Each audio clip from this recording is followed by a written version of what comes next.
Donc, bonjour à tous et merci de participer au workshop organisé par le pôle Eurobiomed intitulé l'utilisation des data au service du patient et de la recherche médicale.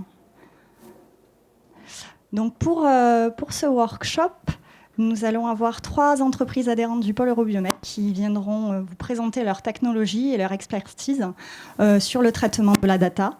Donc là, je vous propose donc le déroulé du programme.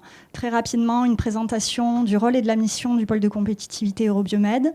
Puis ensuite, Frédéric Dayan, cofondateur et CEO de la société ExactCure, interviendra sur le jumeau numérique en santé pour un bon usage du médicament, comment votre jumeau numérique simule votre réponse personnalisée aux médicaments.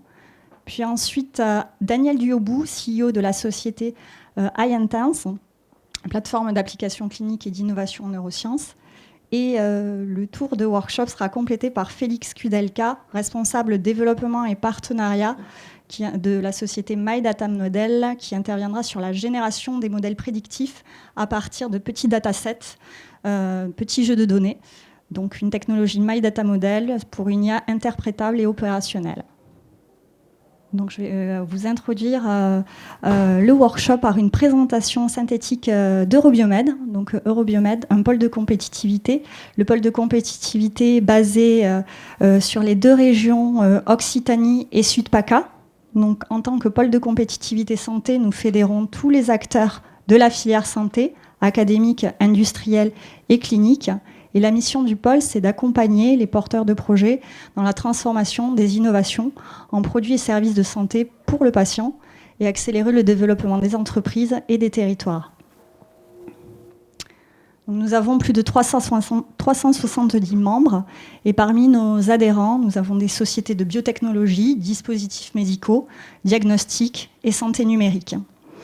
Et nous couvrons, comme vous pouvez voir sur la slide, l'ensemble de la chaîne de valeur, de l'accompagnement de l'innovation en santé, de la prévention jusqu'au suivi du patient, en passant par le diagnostic et les thérapies innovantes.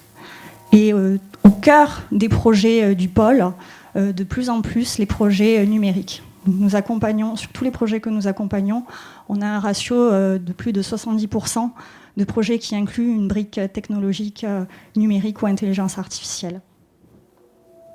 Donc les missions du pôle, elles sont au nombre de 4 principales missions au service du développement des PME et de l'innovation. La toute première mission, c'est le réseau, renforcer le réseau au travers d'événements B2B que l'on organise, des événements de mise en relation, une vingtaine par an sur les territoires du pôle Eurobiomed, et des mises en relation qualifiées entre les membres, les entreprises, les startups et l'écosystème du pôle Eurobiomed. La deuxième mission, c'est l'accélération et la croissance à l'innovation, avec d'un côté le volet R&D.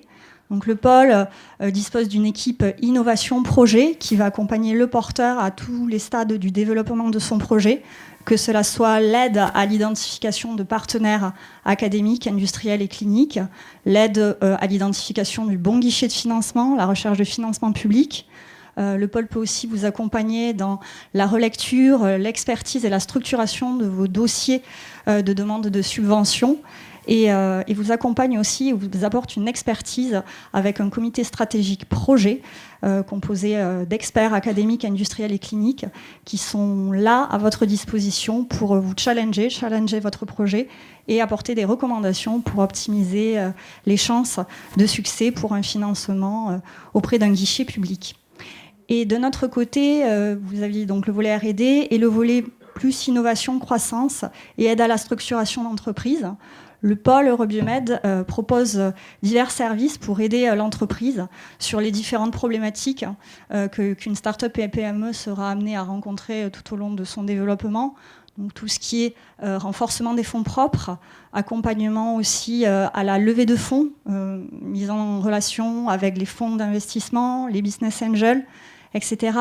Accompagnement aussi pour les entreprises du DM et du DIAG sur tous les aspects réglementaires, stratégies réglementaires, les problématiques aussi que peuvent rencontrer tous les start-upers, chefs d'entreprise, tout ce qui est stratégie d'entreprise, vous challenger, apporter des recommandations sur la vision stratégique de la société et vous aider à identifier et à potentialiser la valeur de votre innovation, tout ce qui est stratégie market access.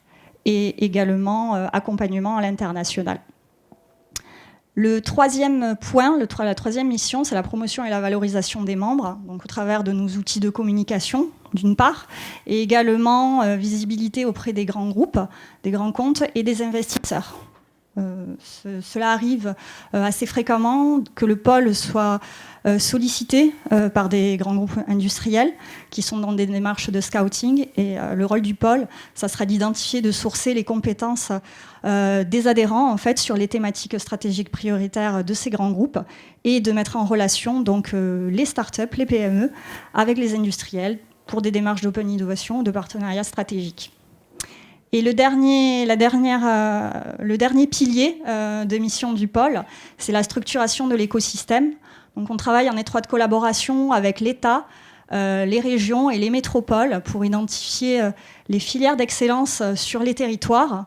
L'idée, en fait, c'est de cartographier tous les acteurs, industriels, académiques et cliniques, qui travaillent sur ces mêmes filières, les faire se rencontrer et aussi structurer et animer la filière pour gagner en compétitivité sur les différents territoires du pôle.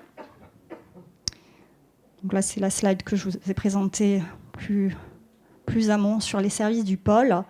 Et cette slide, donc, voilà, elle schématise un petit peu comment se place le pôle sur l'échiquier de la santé. Donc nous sommes au cœur de l'écosystème santé. On travaille en étroite collaboration, bien sûr, avec tous les institutionnels et les partenaires d'appui et d'accompagnement de l'innovation.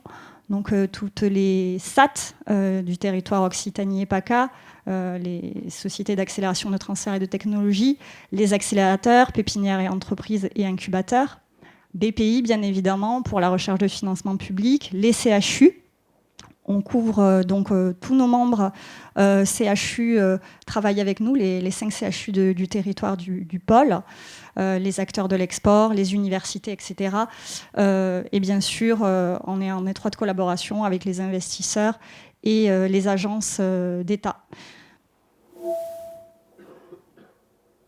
Dernière slide du coup. Donc le pôle est positionné, comme je vous le disais, sur les 2 régions. On a 4 antennes, donc une à Toulouse, Montpellier, Nice et Marseille. Le siège social est basé à Marseille. Et si vous êtes intéressé par les services que l'on propose, si vous avez une problématique ou que vous souhaitez avoir plus de renseignements, n'hésitez pas à venir nous voir sur les universités d'été. Je suis disponible avec Cécile et Émilie. Nous sommes à votre disposition pour plus d'informations. Je vous remercie et je vais laisser la parole à Frédéric. D'abord, bonjour à tous. C'est vraiment un plaisir d'être avec vous aujourd'hui. Et effectivement, on va parler dans les quelques minutes qui viennent d'intelligence artificielle, avec aussi les deux autres conférenciers aussi à côté. Mais personnellement, je vais vous parler d'intelligence artificielle et de médecine personnalisée, plus précisément de médication personnalisée. Vous allez voir ça. Donc, et ce au travers d'Exacure, de ce qu'on appelle notre jumeau numérique. Mais avant tout, comme Exacure, c'est la société que j'ai créée, c'est une aventure entrepreneuriale. J'aime bien commencer en se posant la question du pourquoi. Pourquoi on crée une entreprise? Et qu'est-ce qui nous motive tous les matins quand on se lève chez Exacure? Eh bien, au fond, notre point de départ, c'est le médicament. Nous, on trouve que c'est une invention géniale. C'est peut-être la plus belle invention de l'humanité, si on est vraiment passionné de pharmacologie, parce que c'est quasiment magique quand on y pense. Vous prenez un médicament, vous avez mal à la tête, vous le prenez, vous l'avalez, et après, vous n'avez plus mal à la tête. Ça soulage votre douleur. Enfin, des peuples ancestraux auraient cru de la magie ou quelque chose d'ésotérique. Mais ce n'est pas ésotérique, c'est scientifique. Donc c'est vraiment une fantastique invention. Et nous, on voudrait que ça fasse bien sûr que du bien. Et malheureusement, ce n'est pas le cas, comme vous le savez. Et plus précisément, ces médications qu'on appelle inappropriées, elles causent plus de morts que les accidents de la route. 5 fois plus de morts. C'est juste inacceptable. C'est pas possible. Bien sûr, ça coûte cher, extrêmement cher à l'assurance maladie, par exemple, et au laboratoire pharmaceutique. Et pourquoi est-ce que c'est si compliqué? Au fond, c'est parce que on répond tous de manière différente aux médicaments. Moi, vous, votre voisin. Et quand un médicament est créé par l'industrie pharmaceutique, il est créé pour une population de patients.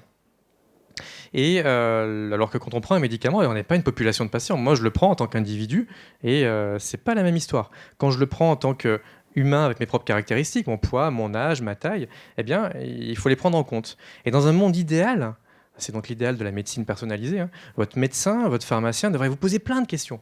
Quel est votre poids, votre âge, mais qu'est-ce que vous mangez, quels sont les autres médicaments que vous prenez, est-ce que vous faites du sport? Et ça, bien sûr, cette variabilité du patient, c'est extrêmement compliqué, c'est trop compliqué pour un cerveau humain. Et c'est exactement ce que nous, on intègre par notre intelligence artificielle grâce à ce qu'on appelle la biomodélisation. C'est ce que je vais vous montrer dans quelques secondes. Alors, on a vu le pourquoi, hein, pourquoi on est motivé, pourquoi on se lève le matin, c'est ce qui est vraiment important. Posez-vous la question si vous créez une entreprise, hein, pourquoi vous vous levez le matin. Mais aussi, maintenant, on va voir qu'est-ce que c'est, le what, qu'est-ce que c'est exactement. Donc, à partir de cette technologie, cette intelligence artificielle, on va créer ce qu'on appelle votre jumeau numérique. Alors ça peut évoquer plein de choses, ce jumeau numérique. Plus précisément, c'est un jumeau numérique du médicament, de votre prise de médicament. Donc c'est un dispositif médical, web, mobile, qui permet de simuler en fonction du temps votre concentration de médicaments, minute après minute dans votre corps, minute après minute. Comme si on venait directement mesurer cette concentration du médicament dans votre sang, mais sans une goutte de sang, juste par simulation sur ce fameux jumeau numérique. Alors, à quoi ça ressemble, hein? C'est un portail web pour les pros de santé, c'est une application mobile pour les patients, et ça ressemble à ça. Là, ce que je vous montre, c'est l'application qui est disponible, hein, qu'on a développée, qui est une version patient, donc vraiment pédagogique, simple, de la pharmacologie simple. Moi, je suis un ancien prof de pharmaco. C'est ce que j'aurais aimé avoir à mon premier cours de pharmaco. C'est exactement ça. L'incarnation du temps, ici, dans une horloge. Lorsqu'on prend un médicament, ici de l'ibuprofène, un Advil à 200 mg à 18 heures, mais on va montrer au patient, par cette interface hyper simple, hyper intuitive, que s'il le prend à 18 heures, c'est pas si magique que ça. Hein. C'est pas à 18h01 que le médicament va commencer à agir. Il faut un petit peu de temps pour que ça monte en puissance. Donc ici, on voit que ce bandeau vert autour de l'horloge, il se met à flasher, il se met à se colorer, et on va voir que le médicament prêt à 18 heures, ici, il va commencer à marcher à 18h20 et jusqu'à 22h50. Vous voyez, on suit l'action du médicament. Si vous regardez heure après heure, 19h, 20h, 21h, le vert du bandeau n'est pas homogène, c'est quantitatif. Donc si tout se passe bien, du coup, notre héroïne ici, Jenny, hein, qui prend ses médicaments, on imagine que c'est une patiente chronique avec des douleurs chroniques, elle va savoir que ces douleurs vont être soulagées entre 18h20 et 22h50. Donc elle pourra faire du sport, aller un repas avec des amis. Alors ça, c'est si tout se passe bien. Mais rappelez-vous, tout ne se passe pas toujours bien. Donc on va imaginer que Jenny prend plus de médicaments que de raison. Elle est plutôt fine, imaginons qu'elle a une insuffisance rénale, elle va avoir une rétention des médicaments. Elle prend 400 mg d'ibuprofène. Ce qu'on va pouvoir lui quantifier ici, c'est que si elle prend cette dose-là, pour elle, ce qui n'aurait pas été le cas pour moi, mais pour elle, dans son propre jumeau numérique, eh bien, on va lui quantifier ce bandeau qui devient non plus vert, mais vert, orange et rouge. Il est rouge ici entre 18h50, 19h et jusqu'à 21h, si vous regardez bien. Donc dans cette période-là, elle va maltraiter son corps, elle va avoir une surexposition médicamenteuse. Donc ça veut dire qu'il faut qu'elle prenne une dose plus petite. Et si elle a déjà pris son médicament, dans l'application, en tout cas, elle va pouvoir le partager à son professionnel de santé. Donc c'est vraiment ça qui permet d'éviter ce mésusage, de sauver des vies. Hein. Vraiment, c'est ça le but, c'est notre but, en quantifiant ce médicament, en montrant quelle est l'action en temps réel du médicament chez nos patients.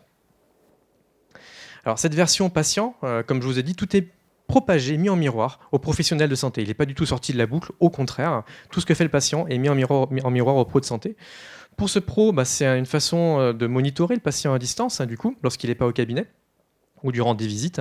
Et c'est aussi une façon de personnaliser la thérapie. Vous avez compris qu'en fonction du profil du patient, on va pouvoir mettre la dose idéale, finalement, de médicaments pour un patient donné. Alors, je vais vous montrer un petit peu plus cette version pro. Donc, la version patient, c'était un compagnon au jour le jour. La version pro, c'est plus du monitoring, comme vous pouvez imaginer. Là, c'est l'exemple d'une simulation. Alors, c'est un peu plus détaillé que pour le patient. Bien sûr, on a un professionnel de santé qui peut être un médecin, un pharmacien. Donc ici, ce qu'on voit, c'est la simulation du dabigatran. Dabigatran, c'est un médicament très classique, hein, c'est le Pradaxa, c'est un anticoagulant oral. Et donc c'est un médicament qui fluidifie le sang. Donc il faut en avoir assez pour fluidifier le sang, ce qui évite par exemple des AVC. Il ne faut pas en avoir trop, sinon si vous en avez trop, vous allez saigner, vous allez avoir des saignements, ce qui est très très embêtant. Je ne rentre pas dans le détail. Alors, Le dabigatran ici, on le voit pour le graphique du haut, c'est pour une femme de 55 ans, 45 kg, avec une insuffisance rénale forte. Bah, c'est pas un profil super typique ça, hein. Et justement, cette personne-là, on voit que si elle prend la dose recommandée classique de dabigatran, bah, elle va avoir 2 fois par jour. Vous voyez ici, c'est presque un cours de pharmacocinétique, hein, ce que je faisais il fut un temps. À chaque fois qu'elle prend un médicament, elle va y avoir un pic. C'est le temps qu'on voit en abscisse, c'est la concentration de médicaments dans l'ordonnée. Donc à chaque fois qu'elle prend un médicament, il va y avoir un pic. Quand elle le prend, elle l'absorbe, il va monter en puissance. Et après, ce pic, c'est éliminé par la patiente. Et à la fois suivante, elle reprend encore le médicament, nouveau pic. Et ça monte un peu plus haut à chaque fois.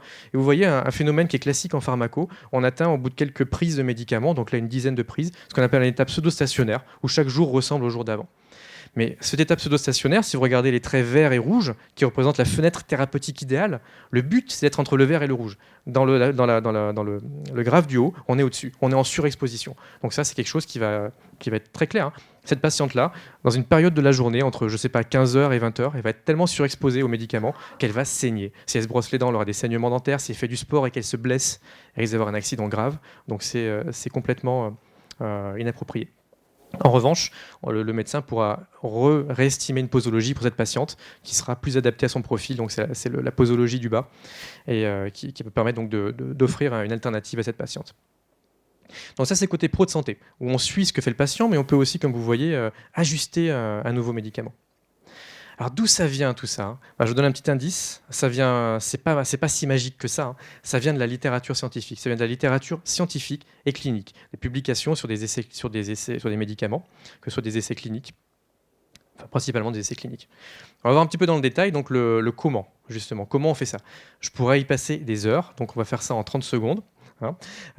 Donc cette littérature, elle est très très riche. Quand un médicament sort sur le marché, qu'est-ce qui se passe? Il y a des labos partout dans le monde, que ce soit je sais pas moi, à Harvard, dans la Mayo Clinic ou à la HEGP à Paris, qui vont étudier le médicament, qui vont publier, qui vont dire ah mais moi je travaille sur les populations de patients obèses. Regardez chez mes patients, eh ben, la réponse du médicament n'est pas la même que chez des patients qui ne sont pas obèses.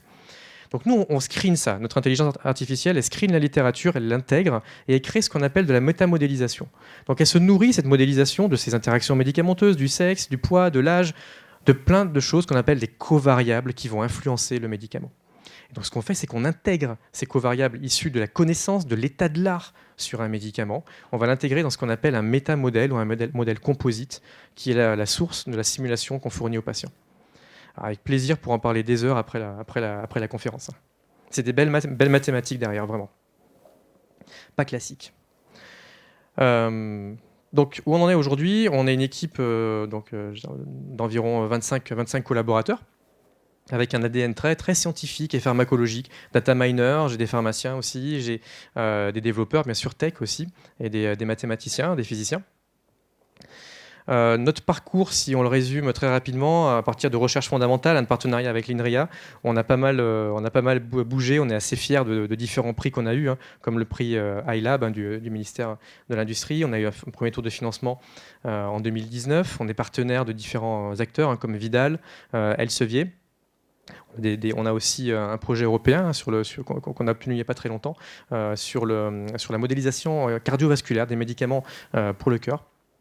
Et on a aussi des partenariats avec nos clients qui sont des labos pharma, donc 2 labos pharma, dont le dernier en date qui est le labo UPSA, avec qui on développe une application dédiée à ce qui est cher à UPSA, qui est le bon usage du médicament de votre armoire à pharmacie. Vous savez, UPSA, ils ont une collection de médicaments qui sont des médicaments que vous avez classiquement pour votre mal de tête, pour les petits bobos de la vie. C'est vraiment ils sont vraiment sur votre armoire à pharmacie. Donc avec eux, on développe une application qui est dédiée vraiment à cette armoire à pharmacie, qui exploite notre technologie. Et donc là, c'est une application qui s'appelle M'aidez-moi, qui va sortir, qui est actuellement en test chez UPSA et qui va sortir avant la fin de l'année. Donc voilà où on en est. On a gagné plein de prix, comme je vous disais, presque trop. Hein, quand le panneau ne devient pas assez grand, on ne va pas tout citer. On était assez fiers. On était aussi faire des confs un peu partout, au MIT. On a eu pas mal de succès. On est à un point de notre histoire. On est en train de lever notre deuxième levée de fonds. Donc ça, c'est pour encore aller plus loin. Donc on est dans cette étape de la vie d'entreprise où on veut encore passer la vitesse supérieure. Et on est très fiers, oui, de ce qu'on fait, hein, vous l'avez compris. Nos équipes sont fières parce qu'elles se disent que ça devrait devenir une évidence, en fait, dans quelques années. Qu'on devrait se demander, mais comment on faisait avant, quand on était en aveugle, quand on prenait donc ces fameux médicaments. Donc c'est ce qu'on pense être cette fabuleuse invention donc, de l'humanité. Merci à vous, en tout cas.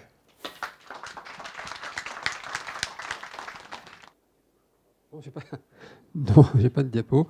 Donc, moi, il n'y a pas très longtemps que l'on m'a demandé de faire cette présentation, mais qui est tout à fait cohérente avec mes collègues.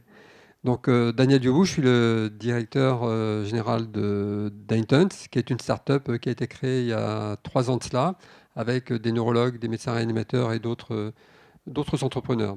Donc, nous développons une plateforme de télémédecine et d'applications métiers à destination principalement des médecins qui s'occupent de neurologie et de réanimation, d'une part, ce sont des applications métiers, et puis d'autre part, le développement d'un entrepôt de données de santé et des outils nécessaires pour faire de la recherche en neurosciences. Les deux sont tout à fait complémentaires, puisque dans les applications métiers, les applications de télémédecine, on génère des dossiers patients qui peuvent ensuite être, à travers leurs données de vie réelle, peuvent être exploités dans des projets de recherche. Le problème, c'est que ces données, dans le domaine médical, eh bien, il y a 2 sortes de données, au moins. En tout cas, il y a des données qui sont structurées, les données biologiques, tout ce qui est dans les dossiers patients, enfin, un certain nombre de choses qui sont dans les dossiers patients, dans les bases de données relationnelles, sont tout à fait exploitables ensuite et utilisables dans des projets de recherche. Mais vous avez, en neurosciences, ce qui est très important, sont les observations cliniques. Également dans les services de réanimation, comment le patient va réagir à un pincement, etc. Et toutes ces données cliniques, ces observations cliniques, les mots quotidiens, etc., sont dans des fichiers Word, dans des fichiers PDF ou dans des blocs de données qui ne sont pas structurés. Or, ce sont ces données qui sont les plus importantes, en tout cas en neurologie et en réanimation, pour faire un pronostic et pour faire un diagnostic et un pronostic sur ces patients. Donc, comment procéder ? On a regardé sur le marché ce qui existait. Donc, il y a des technologies de NLP, Natural Language Process, de data mining, etc. Mais avec des performances qui n'étaient pas très bonnes. Et donc, mais qui avaient un potentiel. Nous avons donc décidé, il y a 2 ans de cela, de travailler sur développer nos propres outils d'extraction de données, d'extraction de données non structurées, de façon à les structurer. Et nous avons commencé à travailler sur une pathologie qui était assez acceptée par la communauté médicale, qui est le coma après arrêt cardiaque. Le coma après arrêt cardiaque, il vous suffit de 10 informations, sur des grosses cohortes évidemment, de 10 informations pour faire un diagnostic, un pronostic. Le patient qui est dans le coma depuis 5 jours, avec ces 10 informations, est-ce qu'il va se réveiller ou pas ? Donc, on est parti sur ces données et on a commencé à travailler avec le réseau RIR, qui est en fait un ensemble de centres hospitaliers du sud-est de la France, autour du CHU de Nice, pour identifier les médecins qui pourraient travailler avec nous d'une part, et de récupérer des dossiers patients sur lesquels nous avons pu travailler. Évidemment, nous travaillons un peu à tâtons, et donc on a commencé à travailler sur une trentaine de dossiers patients, donc des petites données, pas des grosses cohortes. Ça a été le début de la démarche, et donc sur ces petites données, on a identifié, à partir de la littérature scientifique, quelles étaient effectivement, au-delà des 10 variables dont je vous parlais, quelles étaient les autres variables qui pouvaient être intéressantes. Donc on en a sélectionné une trentaine, 30, 40, et nous avons commencé à développer des outils, vraiment, à partir de text mining et de technologies de NLP, sur cette extraction. On est arrivé à un certain nombre une précision qui était... donc en parallèle à ça, donc pour chacun de ces dossiers patients, eh bien, il y avait une annotation manuelle qui était effectuée de façon à pouvoir la prendre en compte dans nos développements. Et donc on est arrivé au début à une précision qui était entre 80 et 90%, ce qui était déjà très bien, Parce que ce qu'il faut savoir, c'est que pour récupérer ces informations dans les dossiers patients, aujourd'hui, ce que font tous les médecins, enfin, tous les projets de recherche, eh bien, ils s'appuient sur des ARC, des assistants de recherche clinique, et ça leur prend beaucoup de temps, au moins un quart d'heure, souvent une heure ou plus, pour accéder à ces informations. Mais déjà, avec cette première version, on était capable de récupérer ces 30 dossiers en quelques minutes par rapport à ce qui a été fait par la recherche clinique, et avec donc des taux de précision qui étaient entre 80 et 90%, alors que je dirais le taux de précision naturelle est plutôt autour de 70-80%. Donc 90% était déjà un objectif qui était très atteignable. Et donc à partir de là, on a travaillé avec les outils de My Data Model, qui vous le présentera ensuite, qui est tout à fait adapté aux outils qui travaillent sur une petite quantité de données, qui nous a permis, pour cette trentaine de dossiers patients, d'identifier effectivement quelles étaient potentiellement les variables plus importantes que d'autres et dans quel contexte. Et à partir de là, on a continué, on a donné un focus, une priorité sur ces données, sur ces variables qui étaient les plus importantes d'après ce que l'on constatait. Et à partir de là, donc, on a pu rajouter, donc on a amélioré notre précision, et aujourd'hui on arrive à des précisions qui sont en ordre entre 90 et 95%, parfois de 100%, mais en moyenne c'est entre 90 et 95%. Et on a aujourd'hui travaillé, sur ce domaine, on a 51 variables sur lesquelles on travaille, enfin, que l'on a récupérées, qui nous donnent ce taux de précision, avec des taux de lecture, des temps de lecture qui sont de 0,27 secondes par dossier patient. On a étendu ce nombre de dossiers patients d'abord à 149 ensuite, et ensuite on a fait une validation de tout ce processus sur 500 dossiers patients. Voilà, donc aujourd'hui l'objectif c'est d'étendre ce travail de structuration, enfin cet outil de structuration de données à d'autres pathologies neurologiques ou d'autres pathologies dans d'autres disciplines médicales, d'étendre le nombre de variables et à la fin d'étendre le nombre de dossiers que l'on peut traiter, de façon à ce que on puisse travailler sur une précision qui soit plus grande pour les patients. Donc ne pas s'appuyer seulement sur 10 variables pour prendre une décision quand quelqu'un est dans le coma, mais dans votre cas, si vous avez tel antécédent, telle comorbidité, etc., de prendre une autre décision, parce qu'on aura réussi à travers les variables importantes pour votre cas, à avoir un pronostic qui est plus adapté. Voilà, donc je vais passer la parole à My Data Model.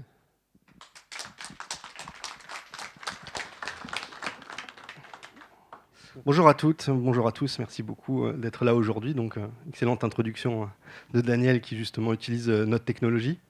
Donc, je vais enlever mon masque. Merci. Donc, je suis Félix Kudelka, je suis responsable du développement et des partenariats pour My Data Models. Et nous sommes, voilà ce que je vais vous présenter aujourd'hui. Donc, voilà, nous sommes une entreprise d'intelligence artificielle qui est basée à Sophia Antipolis et à Nice, qui aujourd'hui est composé de 35 personnes, on est en pleine accélération. Et qu'est-ce qu'on a développé, ce qui est assez inédit, qui est assez rare plutôt dans le domaine de l'intelligence artificielle, c'est qu'on a développé notre propre technologie d'IA, voilà, que nous avons brevetée. Et ça, c'est assez rare parce que, comme vous le savez, beaucoup utilisent de l'IA. Aujourd'hui, c'est de plus en plus courant, mais c'est souvent à partir de technologies d'open source qui vont être composées, retravaillées, etc. Donc nous, on peut aussi travailler sur des technos d'open source en complément, mais à la base, on utilise notre moteur mathématique qui s'appelle ZGP et qui est basé sur les algorithmes évolutionnaires. Donc, je ne vais pas rentrer dans les détails, mais vous savez, on parle aujourd'hui beaucoup d'IA appliquée au big data. Donc ça nécessite énormément de données, ce qui n'est pas forcément évident, encore moins dans le domaine de la santé. Et en général, les technologies qui sont derrière le big data sont des réseaux de neurones qui fonctionnent très bien, qui ont d'excellents résultats. Par contre, c'est des modèles qui ne sont pas du tout compréhensibles parce qu'il y a plusieurs couches. Donc il y a vraiment un effet black box. Voilà, ça c'est justement ce que nous on ne fait pas. Parce que comme on va le voir, c'est que l'avantage de notre technologie et qui est particulièrement bien adaptée dans le domaine du médical, sur lequel aujourd'hui on travaille beaucoup et dont j'ai la charge, c'est qu'on est en mesure de créer des modèles compréhensibles et explicables. Donc comment ça se passe? C'est-à-dire qu'on est en mesure de sortir une formule mathématique qui explique comment on arrive au résultat. Donc ça, c'est quand même très important dans le domaine du médical, notamment dans une optique de publication, parce que vous ne pouvez pas dire, tiens, mon partenaire m'a dit que ça fonctionnait comme ça. Voilà.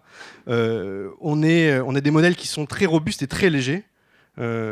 Et surtout, notre particularité, ce qui va être extrêmement intéressant dans les domaines de la recherche, du médical et aussi de la défense, j'y reviendrai, c'est qu'on travaille sur des petits jeux de données. Donc, on est en mesure de générer des modèles prédictifs dans un environnement extrêmement frugal.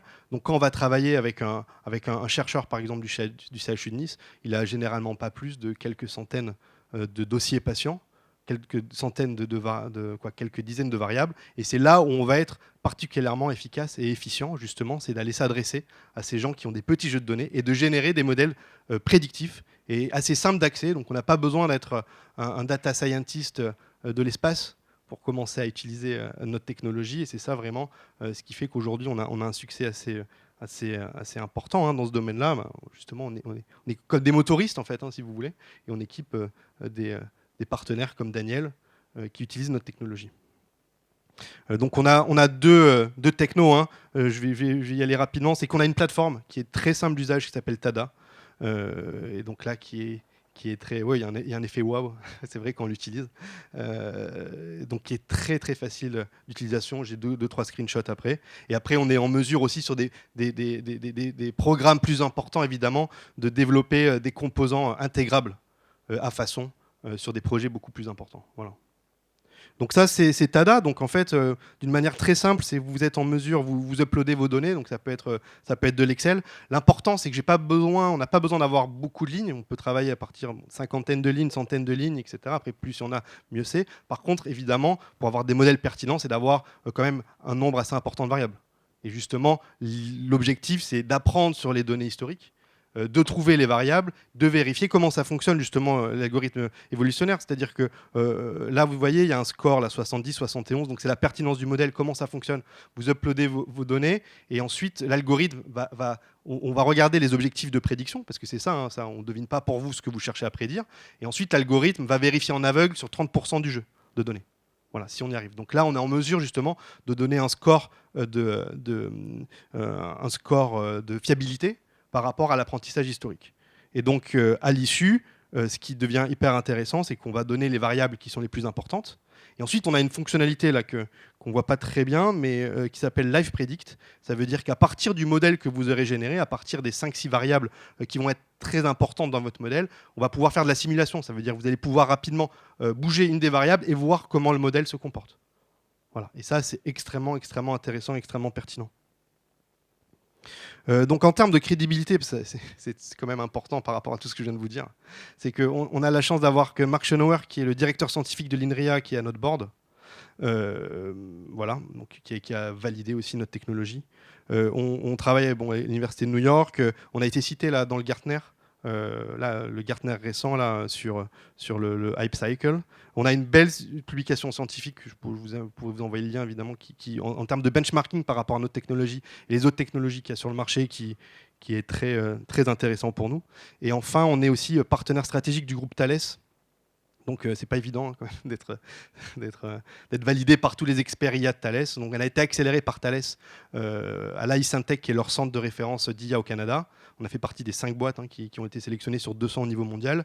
Donc on a été validé, ça a été assez long, par tous les experts scientifiques du groupe Thales, qui sont penchés sur notre techno, parce que les algos génétiques, c'est moins mainstream que les algos de deep learning, évidemment, mais de réseaux de neurones. Et ça a été validé, et on a remporté un très beau projet avec eux qui s'appelle BlueGuard, qui est dans des capteurs sous-marins. Donc on analyse des peu de données en milieu très frugal, les données sous-marines. Je ne vais pas vous faire un dessin, il y en a très peu. On a des modèles qui sont très pertinents, qui approchent les 95% sur la qualification d'une menace. Voilà, et on a été sélectionné pour présenter par la région Sud dans l'optique des JO 2024 et l'épreuve de voile à Marseille sur cette technologie. Et enfin, on a gagné aussi un gros projet avec l'Université de Laval au Québec, un projet européen sur le Covid et sur la détection des formes graves, peut-être des nouveaux variants également, à partir des données de médecine générale. Voilà. Donc un partenariat Université Côte d'Azur, Université de Laval et My Data Models et Omnimed, qui est une grosse société au Canada. On travaille beaucoup sur le domaine de la médecine générale, on est spécialiste avec ça, on travaille avec bon, ça je pourrais vous en dire plus, mais on est vraiment spécialisé sur ça, parce que c'est ce que je faisais dans une ancienne vie, c'est pour ça que j'ai rejoint My Data Models. Et on travaille également avec, aujourd'hui, on a sélectionné une vingtaine de chercheurs au niveau mondial, parce qu'on a des gens qui sont au MD Anderson, ou beaucoup au CHU de Nice, sur des sujets aussi larges que la génomique à l'oncologie, et on leur a mis à dispo notre technologie et des data scientists pour qu'ils utilisent dans une optique de publication. Voilà, donc on a des sujets très intéressants. Là, j'en ai un aussi sur l'immunothérapie, sur le cancer du poumon, là, qui est très prometteur. Et on travaille aussi dans le domaine un peu plus business. Là, notre optique, c'est de travailler avec des CRO. Et là, on est en train de nouer un partenariat avec un CRO américain qui est assez important, j'espère. On va finaliser ça prochainement. Donc bon, voilà, ça c'est quelques références, je ne vais pas y revenir. Et aussi, ce qui est important pour terminer, c'est que nous avons des fonds qu'européens. Et là, on est en pleine accélération. On est en train de finaliser notre série A d'ici la fin de l'année. Et le choix de tout le monde, c'est de rester avec des fonds français et européens pour garder une souveraineté sur notre technologie. C'est important dans le domaine de la santé. Je ne vais pas vous faire un dessin. C'est important dans le domaine de la défense. Donc, c'est sur ça qu'on travaille. Voilà. Merci beaucoup pour votre attention. Et bonne journée. Nous avons maintenant du temps pour les questions et les réponses.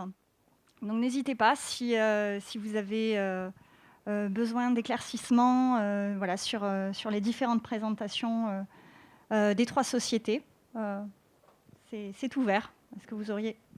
Oui, bonjour. Bonjour, je suis cardiologue, docteur Wajman. J'étais très intéressé par la présentation de M. Dahan, c'est ça ? Dayan, pardon. Et est-ce que vous êtes relié... Deux questions.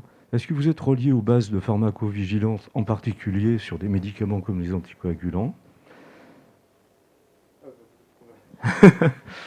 Et... Oui, déjà pour cette première question.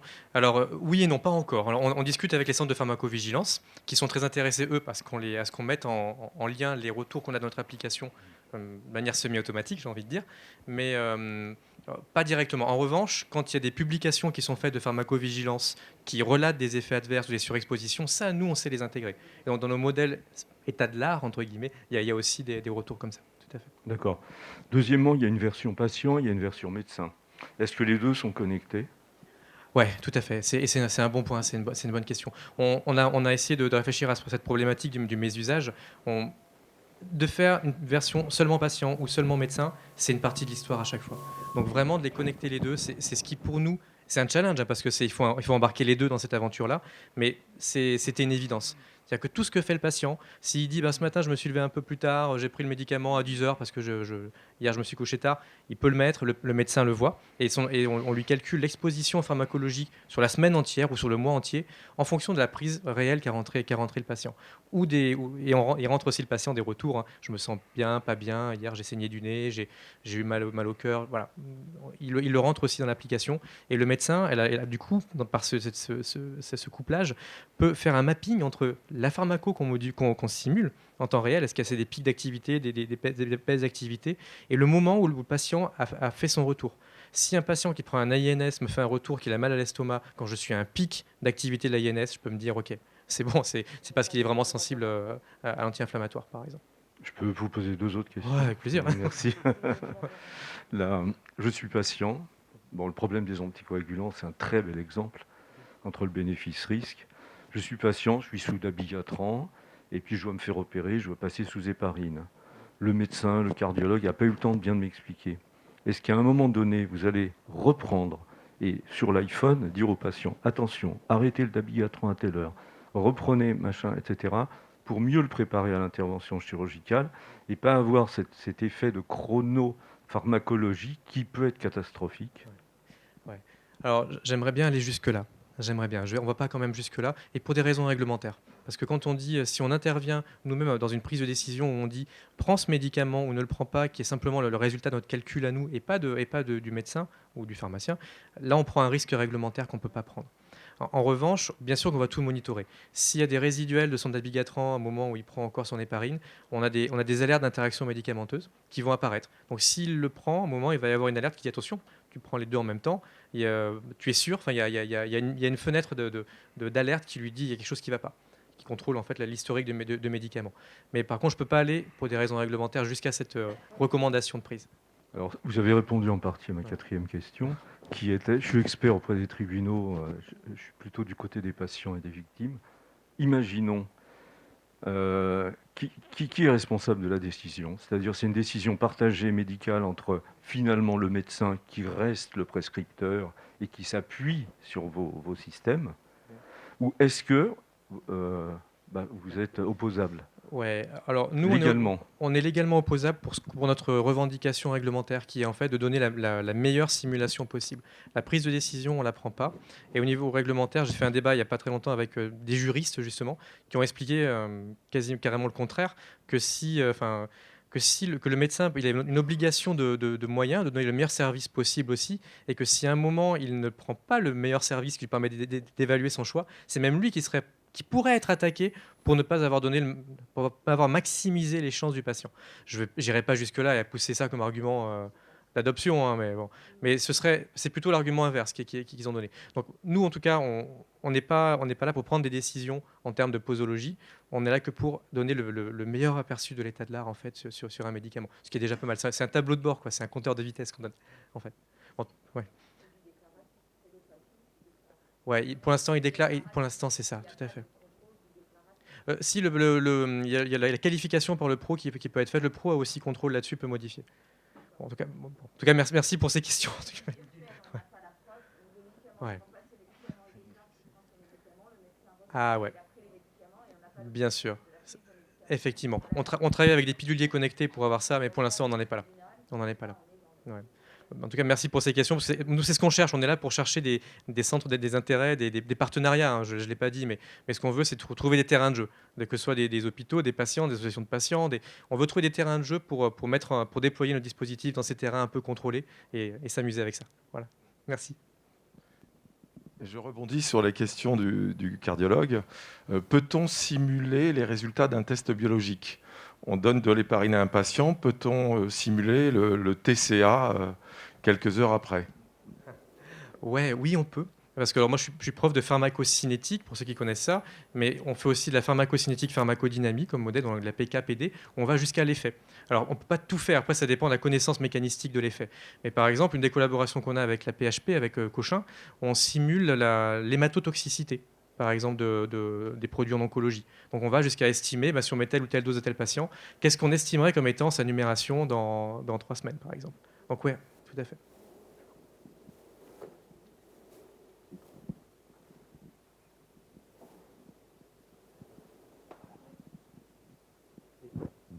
Guy Marty, je travaille à l'ARS Occitanie, mais la question n'a pas à voir avec ma position. Je suis chargé de mission système d'information de santé. Et quel est le modèle économique que vous avez derrière? Pour tous. Parce que le souci, c'est, bon, vous faites de l'intelligence artificielle, c'est beaucoup d'intelligence humaine, donc des gens payés très cher qui valent de l'argent. Avec de l'artificiel, c'est-à-dire beaucoup de technologies qui valent très cher aussi, puisque vous utilisez la puissance de calcul très intensément, tous. Hein, donc derrière, il y a besoin de quel est le modèle économique qui va avec. Il y a un vrai coup, c'est vrai. L'intelligence artificielle, elle se nourrit d'intelligence humaine. Hein, ça, c'est une très bonne remarque. Et oui, pour l'instant, nous, dans notre cas à nous, après je passerai la parole aussi aux deux autres personnes, mais pour l'instant, on a un modèle purement B2B. Et on sait qu'il y a un modèle B2C à terme. On a fait des études de marché avec le patient. On a fait des études sur 2500 répondants. On sait qu'il y a moyen de faire une application premium patient, où le patient pourrait payer jusqu'à 4 €, c'est ce qu'on a estimé. Mais ça, c'est à long terme. À plus court terme, on a des contrats en B2B, comme l'exemple que j'ai montré avec UPSA, où en fait, on n'a pas un dispositif médical, on en a deux. C'est-à-dire qu'il y a notre application elle-même qu'on met à disposition des patients et des pros, mais aussi le cœur de calcul qui est en dessous. Et ça, un labo comme UPSA l'utilise pour faire ses propres simulations et dans ses propres applications aussi, qui peut donner au grand public. Donc B2B pour l'instant, c'est gratuit. Pour l'instant, c'est gratuit pour les patients et les pros. Donc sur la partie extraction de données structurées, non structurées, structurées, notre business model, c'est de travailler avec donc, des laboratoires de recherche privés et publics. Et donc là, c'est la licence d'utilisation des outils et éventuellement donc, au consulting à l'aide à la définition des algorithmes et à la personnalisation de l'outil d'extraction. Pour l'instant. Et nous, ça marche ? Ouais. Et nous, on vend des licences, évidemment. C'est pas trop ma partie. Et ensuite, en termes de partenariat, c'est là où ça devient intéressant, c'est que je cherche des partenaires qui sont pertinents.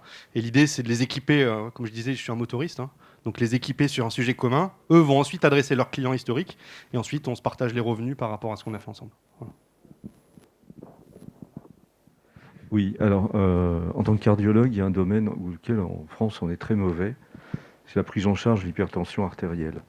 Il y a un patient sur 2 hypertendu qui est pas diagnostiqué. Ceux qui sont diagnostiqués, 1 sur 2 n'est pas traité. Et sur ceux qui sont traités, 1 sur 2 est à l'objectif tensionnel. Est-ce qu'avec vos systèmes, vous arriveriez à optimiser, tout en sachant que maintenant les patients s'auto-mesurent, 1, le diagnostic, 2, le traitement, et contrôler la chronothérapie, c'est-à-dire savoir que ce malade-là, il a besoin de 2 médicaments ou il a besoin d'un médicament le soir pour contrôler une hypertension nocturne. Et là, vous avez un domaine qui, à mon avis, c'est l'autoroute, avec un vrai problème de santé publique. Est-ce que vous y allez ou pas ? Et c'est simple en plus. Ouais, tout à fait. Là, on est en train de faire un partenariat. On discute beaucoup avec, je ne sais pas si vous connaissez Atul Pathak, hein, qui est le président de la Société française d'hypertension artérielle. Oui, exactement. Et maintenant, il est à Monaco. Donc, on a des projets ensemble qu'on est en train de monter. L'hypertension, c'est un domaine hyper intéressant parce qu'effectivement, on ne ressent pas l'effet directement. Donc, il y a des questions d'observance du patient, il y a des questions de surdosage, il y a toutes ces questions-là. Et donc, ce que vous dites, là, de capter avec un brassard la tension, c'est l'occasion pour nous de développer une autre partie qui est pour l'instant qu'en R&D, ce qu'on appelle le feedback patient. C'est-à-dire de pouvoir, en prenant des mesures que ce soit avec un objet connecté ou du déclaratif en attendant, de pouvoir faire un retour sur notre simulation et de dire « Ok, avec ce que vous avez mesuré là, on pensait que c'était un patient moyen, normal, mais non, il a un truc qu'on n'a pas deviné. Peut-être qu'il a une insuffisance rénale qu'on ne connaît pas, peut-être qu'il a une mutation génétique qui fait une mutation qui ne le rend pas répondeur au médicament. Mais l'action du médicament, recorrigée par le feedback qu'on prend sur sa tension artérielle réelle, nous permet de corriger son modèle et d'encore mieux le comprendre. On travaille là-dessus en R&D, donc avec Atul en particulier. Merci. J'ai envie de dire qu'on peut tout faire, mais il y a une seule condition, c'est d'avoir des données historiques qui existent. Voilà, parce qu'en fait, il n'y a pas de magie dans l'intelligence artificielle. C'est simplement qu'à partir des données du passé, on va pouvoir prédire le futur. Voilà, donc s'il y a des données historiques avec des variables et qu'il y a des objectifs qui ont été détectés, là, on est en mesure, au fur et à mesure que des nouvelles données arrivent, voilà, ça, de pouvoir générer des modèles prédictifs.